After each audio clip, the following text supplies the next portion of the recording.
అందరికీ నమస్కారం. అమ్మవారి ఆశీస్సులు మనందరిపైన ఉండాలని మనస్ఫూర్తిగా కోరుకుంటున్నాను.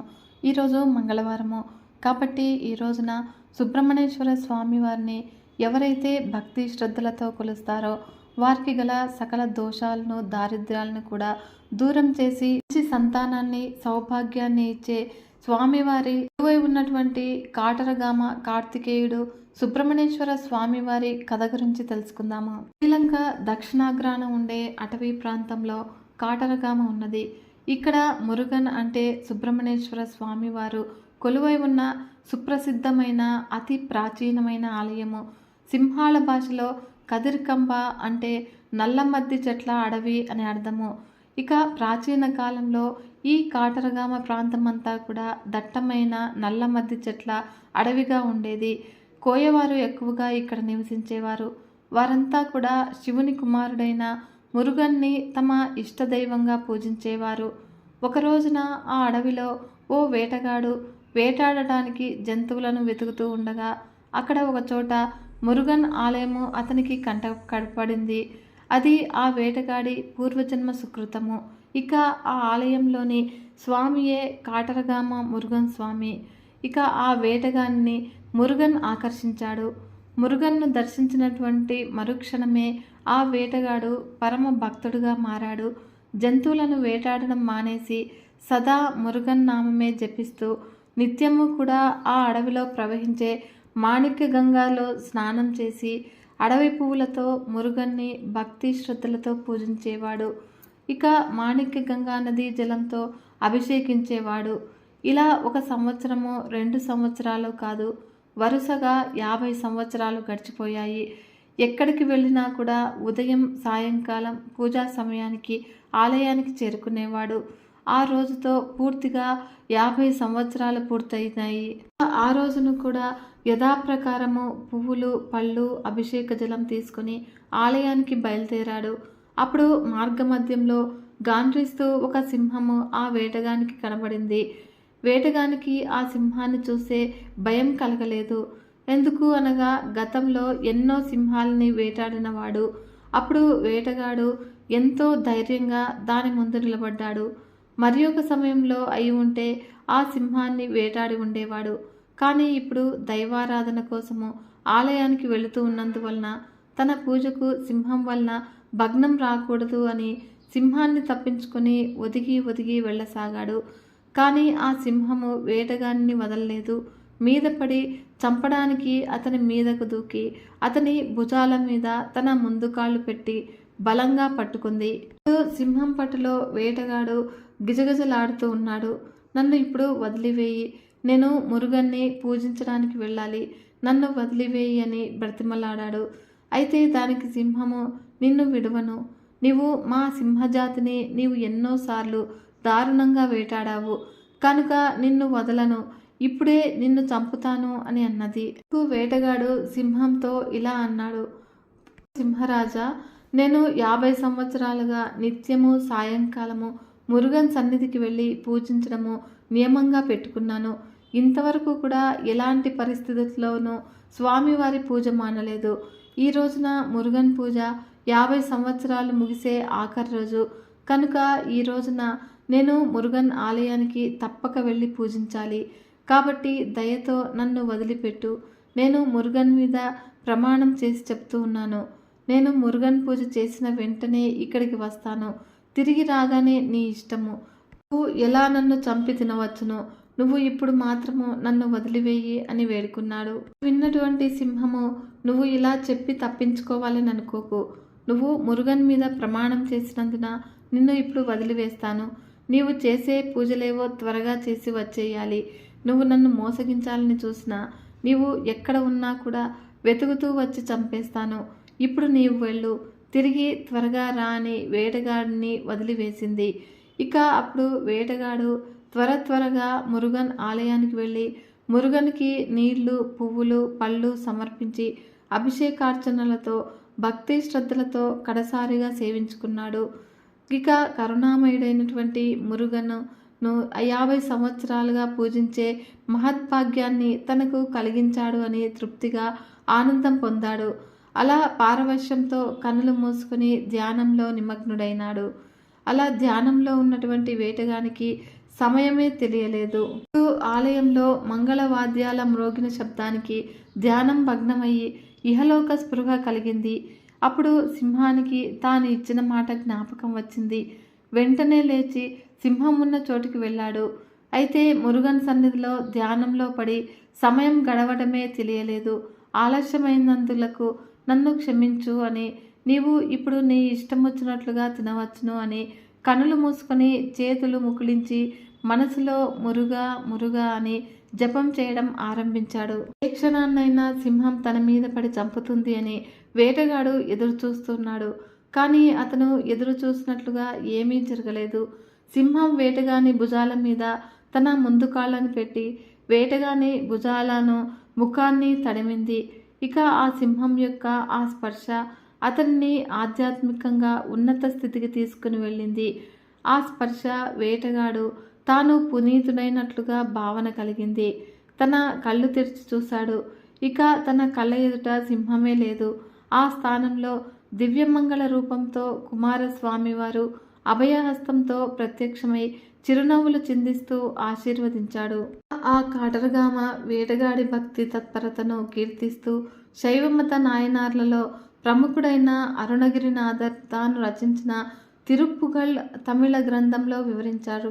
శ్రీ సుబ్రహ్మణ్యేశ్వర స్వామి వారి యొక్క 6 ప్రఖ్యాత క్షేత్రములలో 4వది ఫళని.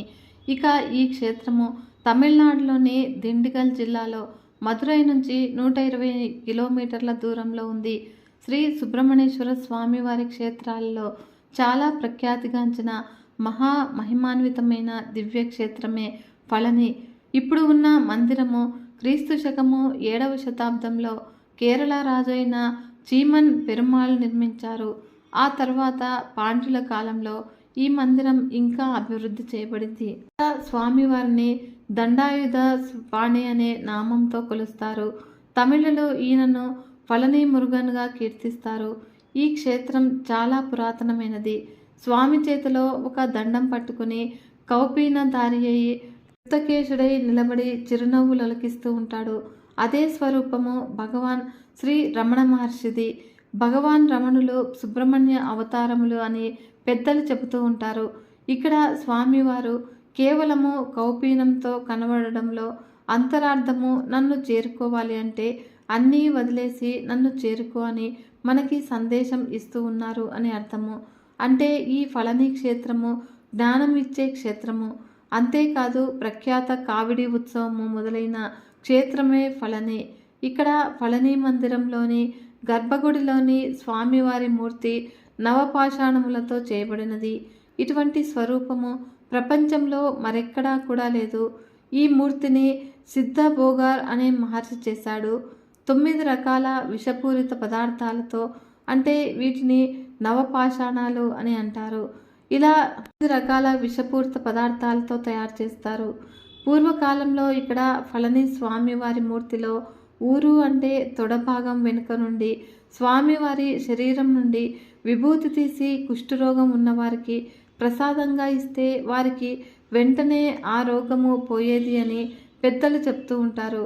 ఇలా ఇవ్వగా స్వామివారి తొడభాగం బాగా అరిగిపోవడంతో అలా ఇవ్వడం మానివేశారు. ఇప్పటికీ స్వామివారిని వెనుక నుంచి చూస్తే ఇది కనబడుతుంది అని పెద్దలు చెప్తూ ఉంటారు. కానీ మనకి సాధారణంగా ఆ అవకాశం కుదరదు. అవును, ఇది ప్రసిద్ధమైన పుణ్యక్షేత్రము. ఇలా స్వామివారిని ఈ క్రింది నామాలతో స్తుతిస్తూ ఉంటారు. బాలసుబ్రహ్మణ్యన్, షణ్ముగన్, దేవసేనాధిపతి స్వామినాథన్, వల్లి మనలన్, శరవణన్, వెట్రివేల్ మురుగా అని వివిధ మొదలైన నామాలు ఎన్నో ఉన్నాయి. స్వామివారికి ఇక్కడ ఇంకొక విషయం ఏమిటి అంటే ఫళనిలో కొండపైకి ఎక్కడానికి 2 మార్గాలు ఉంటాయి. ఓపిక ఉన్నవారు మెట్ల మార్గంలో వెళ్ళడం ఉత్తమము. మెట్లు కాకుండా రోప్వే లాంటి చిన్న రైలు సౌకర్యం కూడా ఉంది. ఫళని క్షేత్ర స్థల పురాణం ప్రకారము పూర్వము విఘ్నాలకు అధిపతిని ఎవరిని చెయ్యాలి అని పార్వతీ పరమేశ్వరులు ఒక రోజున మన బొజ్జ వినాయకుడిని, చిన్ని సుబ్రహ్మణ్యుని పిలిచి ఈ భూలోకం చుట్టి అన్ని పుణ్యనదుల్లో స్నానం ఆచరించి ఆ క్షేత్రములను దర్శించి రావడము, ముందుగా వచ్చిన వారిని విఘ్నములకు అధిపతిని చేస్తాను అని శంకరుడు చెప్తే, అప్పుడు పెద్దవాడు వినాయకుడు యుక్తితో ఆది దంపతులు తన తల్లిదండ్రులు అయిన ఉమామహేశ్వర్ల చుట్టూ 3 మార్లు ప్రదక్షిణ చేస్తాడు. ఇక మన బుజ్జి షణ్ముఖుడు ఆయన యొక్క నెమలి వాహనంపై భూలోకం చుట్టి రావడానికి బయలుదేరుతాడు. కానీ వినాయకుడు తల్లిదండ్రుల చుట్టూ కూడా 3 సార్లు ప్రదక్షిణ చేస్తే సకల నదుల్లోనూ కూడా స్నానం చేసినటువంటి పుణ్యం వస్తుంది అనే సత్యం తెలుసుకొని కైలాసంలోనే ప్రదక్షిణలు చేస్తూ ఉండటం వల్ల సుబ్రహ్మణ్యుడు ఏ క్షేత్రంలోకి వెళ్ళినా కూడా అప్పటికే అక్కడ లంబోదరుడు వెనుదిరిగి వస్తూ కనబడతాడు.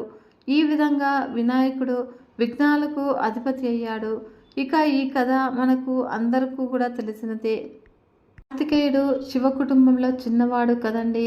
దానితో కాస్త చిన్నమొహం చేసుకుని కైలాసం వదిలి భూలోకంలోకి వచ్చి ఒక కొండ శిఖరం మీద నివాసం ఉంటాడు అలకతో. ఇక ఏ తల్లిదండ్రులకైనా కూడా పిల్లవాడు అలిగితే బెంగ ఉంటుంది కదా. అందులోనూ చిన్నవాడు శివపార్వతుల ఇద్దరి అనురాగాలు కలపోత గారాల బిడ్డ కార్తికేయుడు అలా వెళ్ళిపోతే చూస్తూ ఉండలేరు కదా. అప్పుడు పార్వతీ పరమేశ్వర్లు ఇద్దరూ కూడా షణ్ముఖుని బుజ్జగించడం కోసము భూలోకంలో సుబ్రహ్మణ్యుడు ఉన్నటువంటి కొండ శిఖరం వద్దకు వస్తారు. ఆ కొండ శిఖరం ఉన్న ప్రదేశంను తిరు ఆవినన్కుడి అని పిలుస్తూ ఉంటారు. పరమశివుడు ప్రేమతో సుబ్రహ్మణ్యుడిని ఎత్తుకుని నువ్వే సకల జ్ఞాన ఫలదానివి అని వెల్లడిస్తాడు.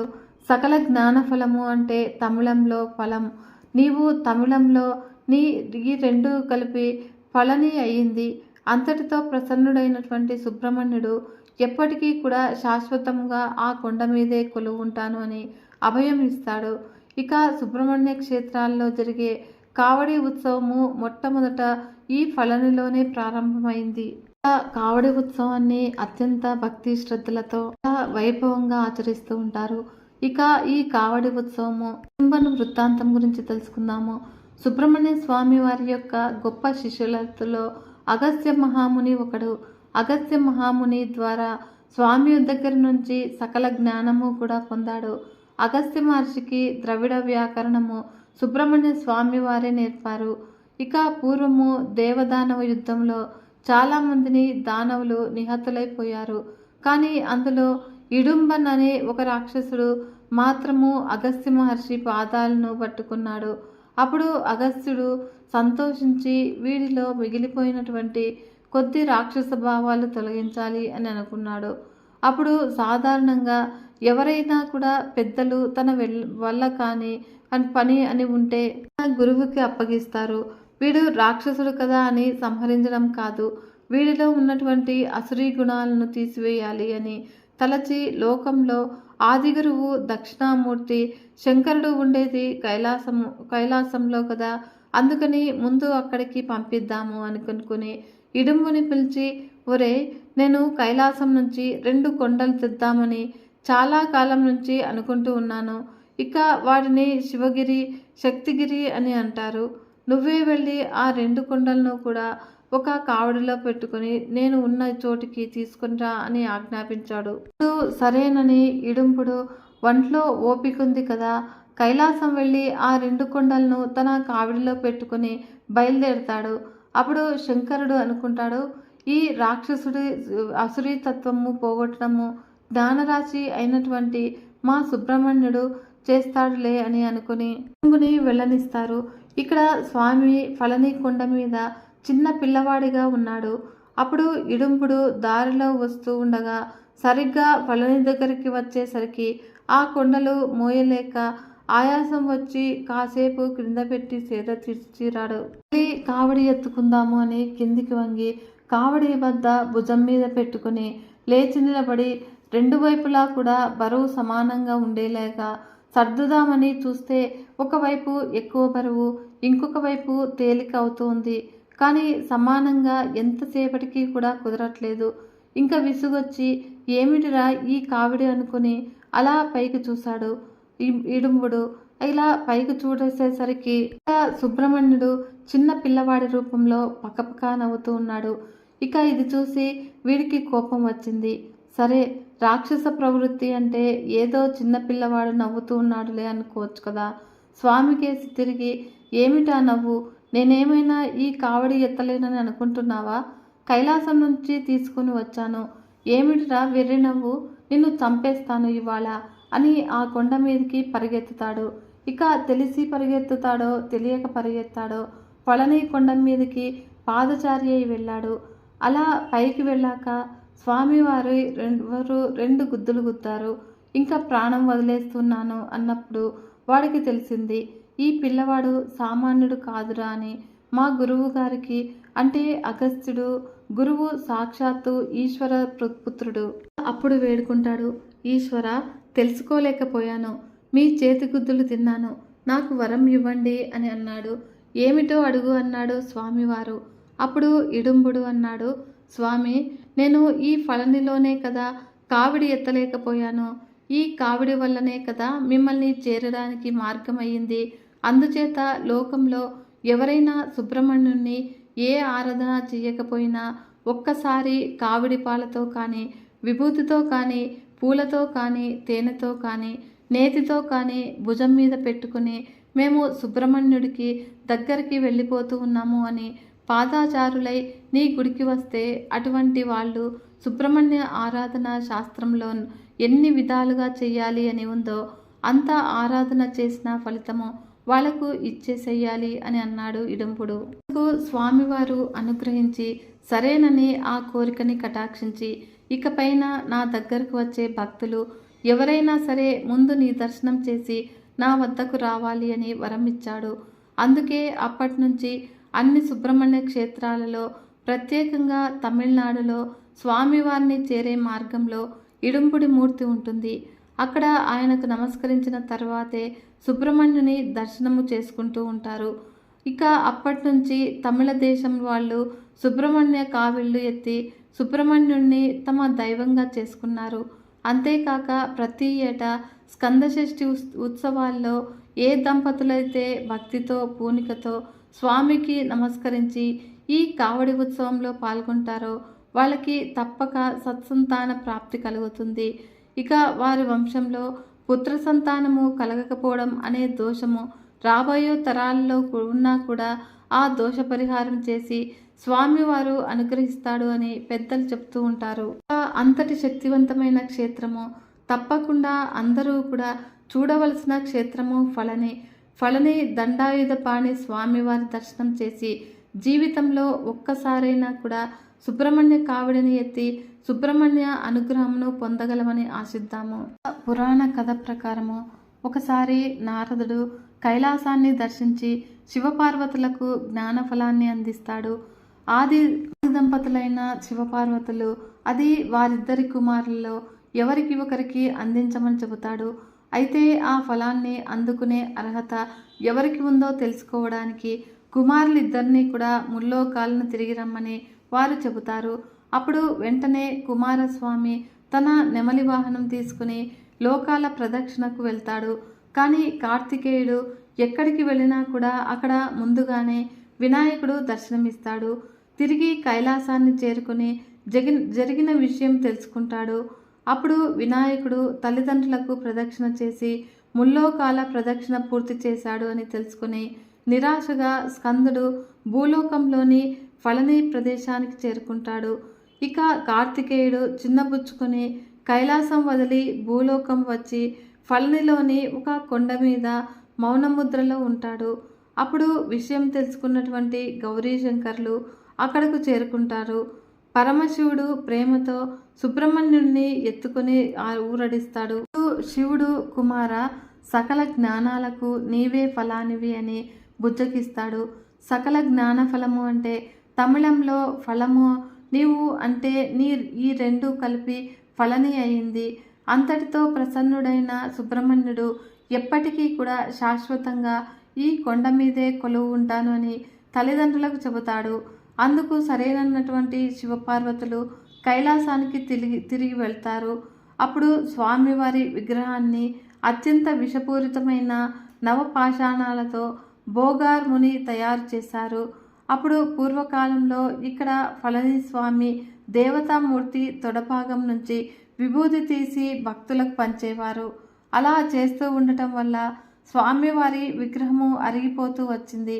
దీంతో కొద్ది కాలము తర్వాత అలా పంచడాన్ని నిలిపివేశారు. మొదట్లో స్వామివారి ఆలయాన్ని 7వ శతాబ్దంలో కేరళ రాజు చీమన్ పెరుమాళ్ నిర్మించారు. ఆ తర్వాత పాండులు పునరుద్ధరించాడు. కావడి ఉత్సవము. సుబ్రహ్మణ్య స్వామి వారి శిష్యులలో అగస్త్య మహాముని ఒకరు. పూర్వము దేవదానవ యుద్ధంలో చాలామంది దానవులు చనిపోయారు. కానీ అందులో ఇడుంబన్ ఒక రాక్షసుడు మాత్రము తన అసుర గుణాలను వదిలి అగస్త్యముని పాదాలు పట్టుకున్నాడు. అప్పుడు అగస్త్యుడు అతనిలో మిగిలిపోయినటువంటి రాక్షస భావాలను పూర్తిగా తొలగించాలి అని భావిస్తాడు. ఇక లోకంలో ఆది గురువు దక్షిణామూర్తి. శంకరుడు ఉండేది కైలాసంలో కదా, అందుకని ముందు అక్కడికి పంపిద్దాము అని అనుకున్నాడు. అలా అతడిని పిలిచి, నాయన ఇడుంబ, నేను కైలాసం నుంచి 2 కొండలు తెద్దాము అని చాలా కాలం నుంచి అనుకుంటూ ఉన్నాను. ఇక ఇప్పుడు వాటిని శివగిరి, శక్తిగిరి అని అంటారు. ఆ 2 కొండలను కూడా ఒక కావడిలో నేను ఉన్న చోటికి తీసుకురా అని ఆజ్ఞాపించాడు. ఆ విధంగా ముని ఆజ్ఞకు బద్ధుడై కైలాసం వెళ్ళి కొండలను ఒక కావడిలో పెట్టుకుని బయలుదేరతాడు. అప్పుడు శంకరుడు దానికి అడ్డు చెప్పాడు. ఆ రాక్షసుడి అసురీతత్వం పోగొట్టే పని జ్ఞానరాశి అయిన సుబ్రహ్మణ్యుడు చూసుకుంటాడు అని శివుడు అనుకుంటాడు. ఇక్కడ స్వామివారు ఫళని కొండ మీద పిల్లవాడిగా ఉన్నాడు. అప్పుడు ఇడుంబను దారిలో వస్తూ ఉండగా సరిగ్గా ఫళని దగ్గరికి వచ్చేసరికి ఆ కొండలు మోయలేనంత ఆ సాయాసం వచ్చి కాసేపు కింద పెట్టి సేద తీరుతాడు. అలా కాసేపటి తర్వాత కావిడి ఎత్తుకుందాము అని కిందకు వంగి కావిడి భుజం మీద పెట్టుకొని లేచి నిలబడి 2 వైపులా కూడా బరువు సమానంగా ఉండేలాగా సర్దుదాము అని చూసే ఒకవైపు ఎక్కువ బరువు, ఇంకోవైపు తేలిక బరువు ఉంది. అంతసేపటికి కూడా 2 వైపులా కూడా సమానం కాలేదు. దీపంలో ఎంతో విసుగొచ్చినటువంటి అతడు కావడి పైకి చూస్తాడు. ఎంతసేపటికి కూడా 2 వైపులా సమానం కాదు. దీంతో ఇక విసుగొచ్చినటువంటి అతడు కావడి పైకి చూస్తాడు. సుబ్రహ్మణ్యేశ్వర స్వామివారు చిన్న పిల్లవాడి రూపంలో పకపక నవ్వుతూ కనిపిస్తాడు. అప్పుడు ఆ రాక్షసుడు, ఏమిటా నవ్వు? నేనేమైనా ఈ కావడి ఎత్తలేనని అనుకుంటున్నావా? కైలాసం నుంచి తీసుకొచ్చాను అని అంటాడు. అయినా కూడా స్వామివారు నవ్వుతూనే ఉంటాడు. నిన్ను చంపేస్తాను అంటూ కొండ మీదకి పరిగెత్తాడు. అలా తెలిసో తెలియకో పరిగెత్తి కొండ మీద పాదచారి వెళ్తూ ఉంటాడు. కైలాసం నుంచి తీసుకువచ్చాను అని అంటాడు. అయినా కూడా స్వామివారు నవ్వుతూనే ఉంటారు. నిన్ను చంపేస్తాను అంటూ కొండ మీదకి పరిగెత్తాడు. అలా తెలిసో తెలియకో పరిగెత్తి కొండ మీదకి పాదచారి వెళ్తాడు. ఇక ఈ సమయంలోనే స్వామివారు అతడిని 2 గుద్దులు గుద్దుతారు. అప్పుడు, ఓ జగద్రక్షక, తెలుసుకోలేకపోయాను. మీ చేతి గుద్దులు తిన్నాను, నాకు వరం ఇవ్వండి అని అంటాడు. అప్పుడు ఏ వరం కావాలో కోరుకోమంటే, స్వామి, నేను ఈ ఫళనిలోనే కదా కావిడి ఎత్తలేకపోయాను. ఇక ఈ కావిడి వల్ల నేనే కదా నేను మిమ్మల్ని చూడగలిగాను. ఈ కావిడే కానీ లేకపోతే మిమ్మల్ని చేరడానికి మార్గం లేకపోయేది. చేత లోకంలో ఎవరైనా సుబ్రహ్మణ్యుణ్ణి ఏ ఆరాధన చేయకపోయినా ఒక్కసారి కావిడి పాలతో కానీ, విభూతితో కానీ, పూలతో కానీ, తేనెతో, నీటితో కానీ భుజం మీద పెట్టుకుని పాదచారులై వస్తే అటువంటి వారికి నీ ఆరాధన చేసిన ఫలితం అందివ్వాలి అని కోరుకుంటాడు. అప్పుడు స్వామివారు, నీ కోరికను కటాక్షిస్తూ ఉన్నాను. అలాగే నా దగ్గర వచ్చే భక్తులు ఇకపై ముందుగా నీ దర్శనం చేసుకునే నా వద్దకు వస్తారు అని వరం ఇచ్చాడు. అందుకే స్వామివారిని చేరే సుబ్రహ్మణ్యుని ఆలయానికి వెళ్ళే మార్గంలో ఇడుంబడి మూర్తి ఉంటాడు. ఇక్కడ ఆయనకు నమస్కరించిన తర్వాతనే సుబ్రహ్మణ్యుని దర్శనం చేసుకుంటూ ఉంటారు. ఈ మురుగన్నే షణ్ముఖుడు అని కూడా అంటారు. ఇంకా కుమారస్వామి వారు శివపార్వతుల తనయుడు, వినాయకుని అన్న, దేవతల సేనాధిపతి. ఈయనకే స్కందుడు అని, కార్తికేయుడు అని, శరవణుడు అని, సుబ్రహ్మణ్యుడు అని కూడా పేర్లు ఉన్నాయి. ఈయన వాహనము నెమలి. స్కంద పురాణంలో ఈయన గాథ వివరంగా ఉంటుంది. ఇతన్ని కొలిచే పర్వదినము సుబ్రహ్మణ్య షష్ఠి ప్రతి సంవత్సరము మార్గశిర శుద్ధ షష్ఠి రోజున జరుపుకుంటూ ఉంటారు. ఇలా ఆయన బ్రహ్మచారి అని కూడా చెబుతూ ఉంటారు. ఒకరోజు కార్తికేయుడు ఒక పిల్లిని గిల్లితే ఆయన తల్లికి బుగ్గ మీద గాయమైందట. అప్పుడు జగజ్జనని, నాయన, ఈ ప్రపంచంలోని ప్రతి ప్రాణిలోనూ కూడా నేను ఉన్నాను. నేను కానిది వేరే లేదు. ఇక ఈ సృష్టి అంతా కూడా నేనే. అందువల్ల నువ్వు ఎవరిని గాయపరిచినా నన్ను గాయపరిచినట్లే అని చెప్పింది. ఇక అది విన్నటువంటి కార్తికేయుడు పెళ్లి చేసుకోకూడదు అని నిశ్చయించుకున్నాడు. అందరు స్త్రీలలోనూ కూడా తన తల్లి మూర్తి భవించి ఉంది కనుక తాను ఇక ఎవరిని కూడా పెళ్లాడలేను అని అనుకుని కార్తికేయుడు బ్రహ్మచారిగా ఉండిపోయాడట. సూరపద్ముడు, సింహముఖుడు, తారకాసురుడు అనే రాక్షసులు లోకకంటకులై దేవతలను మానవులను బాధిస్తూ ఉన్నారు. అప్పుడు శివపార్వతుల ఔరస కుమారుడే వీరిని చంపగలరు అని బ్రహ్మ తెలిపాడు. తన పూలబాణాలతో శివుని తపస్సు భగ్నం చేసి ప్రణయంలోకి దింపాలి అని ప్రయత్నించినటువంటి మన్మధుడు శివుని కోపాగ్నికి భస్మమయ్యాడు. అలా శివుని నుండి వెలువడిన దివ్య తేజస్సు 6 భాగాలుగా విభజించబడింది. వాటిని వాయువు, అగ్ని, దేవుళ్ళు గంగా నదిలో ఉంచారు. అవి ప్రవాహంలో వెళ్ళి ఒక వనంలో అంటే శరంలో అంటే రెల్లుగడ్డిలో చిక్కుకొని 6 చక్కని బాలురుగా మారారు. వాటిని కార్తీక నక్షత్ర దేవతలు జోలపాడారు. ఇక విషయం తెలిసినటువంటి పార్వతి స్కంద అని పిలుస్తూ వారిని అక్కును చేర్చుకోగా వారు 6 ముఖాలు కూడా 12 చేతులు గల ఒకే బాలునిగా అవతరించారు. అందుకే ఆయనకు అన్ని పేర్లు వచ్చాయి. షణ్ముఖుడు అంటే 6 ముఖాలు గలవాడు. స్కందుడు అంటే పార్వతి పిలిచిన పదాన్ని బట్టి, కార్తికేయుడు అంటే కృతికా నక్షత్ర సమయంలో అవతరించాడు. వేలాయుధుడు అంటే శూలము ఆయుధంగా గలవాడు. శరవణభవుడు అంటే శరవణము అంటే రెల్లుగడ్డిలో అవతరించినవాడు. గాంగేయుడు అంటే గంగలో నుంచి వచ్చినవాడు. ఇక సేనాపతి అంటే దేవతల సేనా నాయకుడు. స్వామినాథుడు అనగా శివునకు ప్రణవ మంత్రము అర్థాన్ని చెప్పినవాడు. ఇక సుబ్రహ్మణ్యుడు, ఈ సుబ్రహ్మణ్యేశ్వర స్వామి వారు బ్రహ్మజ్ఞానాన్ని తెలిసినవారు. మురుగన్ అంటే అందమైన వాడు. దేవతల కోరిక మేరకు ఈయన సూరపద్ముని, సింహముఖుని, తారకాసురుని వధించాడు. ఈయనకు వల్లి, దేవసేన అను 2 భార్యలు. ఇచ్ఛాశక్తికి క్రియాశక్తికి స్వరూపాలు. వినాయకుడు నారదుడికి కృతికా వ్రతము ఆచరించమని బోధించాడటారు. షణ్ముఖుడి 6 ముఖాలు పంచభూతాలు ప్లస్ ఆత్మను సూచిస్తాయి అంటారు. ఇంకా అవి యోగ సాధకులకు షట్చక్రాలకు సంకేతాలు. అలా తెలుగునాట సుబ్రహ్మణ్య షష్ఠి ఒక ముఖ్యమైన పండుగ. తమిళనాట మురుగన్ దేవాలయాలు పేర్లు ఉత్సవాలు సర్వసాధారణంగా ఉంటాయి. సుబ్రహ్మణ్య ఉపాసనలో ఒకటి. మిగిలినవి సౌర, శాక్త, వైష్ణవ, గణాధిపత్య, శైవములు అయితే అగ్నిగర్భుడు అనే పేరు కూడా ఉన్న సుబ్రహ్మణ్య ఆరాధన అగ్ని ఉపాసనతోనే జరుగుతుంది అని శాస్త్రవాక్యము. అందుచేతనే పంచాయతన పూజలో ప్రత్యక్షంగా సుబ్రహ్మణ్య స్వామి వారి మూర్తి ఉండదు. దీపారాధన శివశక్తి ఆత్మకుడైనటువంటి అగ్ని సంభవుడైన సుబ్రహ్మణ్యుని ఆరాధించడమేనని పెద్దలు చెప్తారు. ఈ విధంగా వైదిక ధర్మంలో సుబ్రహ్మణ్యోపాసన చెప్పబడి ఉంది. వైదిక వాంగ్మయంలో కుమార అనే నామము వినగానే గుర్తుకు వచ్చేది కేవలము బుజ్జి విఘ్నేశ్వరుడు.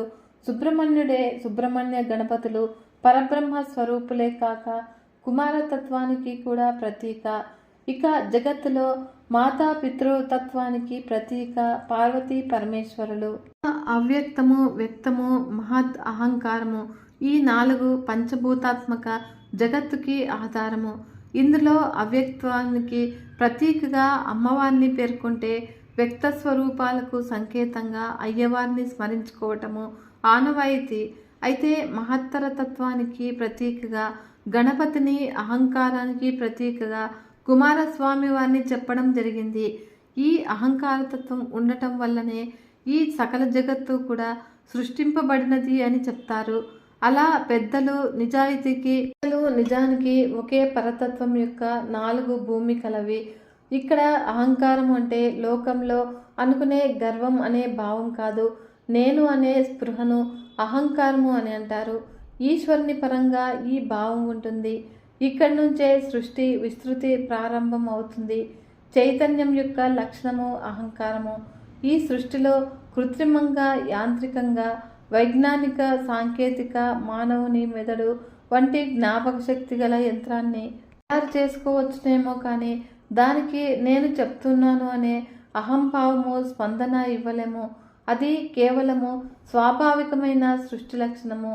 అనుభూతులకి, ఆలోచనలకి, స్పందనలకి కేంద్రము ఈ అహంకారత్వమే. అనే కుమారస్వామి వారిని పూజిస్తే శివశక్తుల్ని, లక్ష్మీనారాయణులను కలిపి అర్చించినట్లే. ప్రకృతి పురుషుల ఏకతత్వమే కుమారస్వామి వారి తత్వము. కుమార జననంలోనే అనేక తాత్విక మర్మాలు కూడా ఉన్నాయి.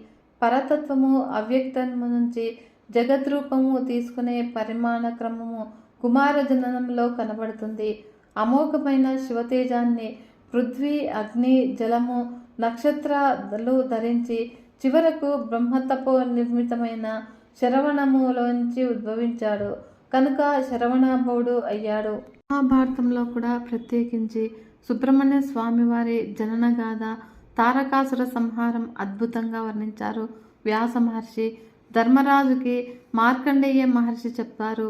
సుబ్రహ్మణ్య జనన వైభవం గురించి ఇక్కడ మనం గమనించవలసిన ముఖ్యమైన విషయం ఏమిటి అంటే, అటు శ్రీ రామాయణంలోనూ ఇటు మహాభారతంలోనూ కూడా సుబ్రహ్మణ్యేశ్వర స్వామివారి జనన రహస్యము గురించి ఇవ్వడంలో రహస్యము. సాధకులుగా మనము ఆ గురువులకి నుంచి తెలుసుకోవలసిన విషయము. రామాయణంలో శ్రీరామచంద్ర ప్రభువుకి స్కందోత్పత్తి చెప్పడంలో ఉద్దేశం ఏమిటి అంటే, సుబ్రహ్మణ్యుడి యొక్క శక్తి రాముడిలో ప్రవేశించి రామాయణంలో శ్రీరామచంద్ర ప్రభువుకి స్కందోత్పత్తి చెప్పడంలో ఉద్దేశం ఏమిటి అంటే, సుబ్రహ్మణ్యుడి యొక్క శక్తి రాముడిలో ప్రవేశించాలి. అది రావణ సంహారంనకు అవసరము.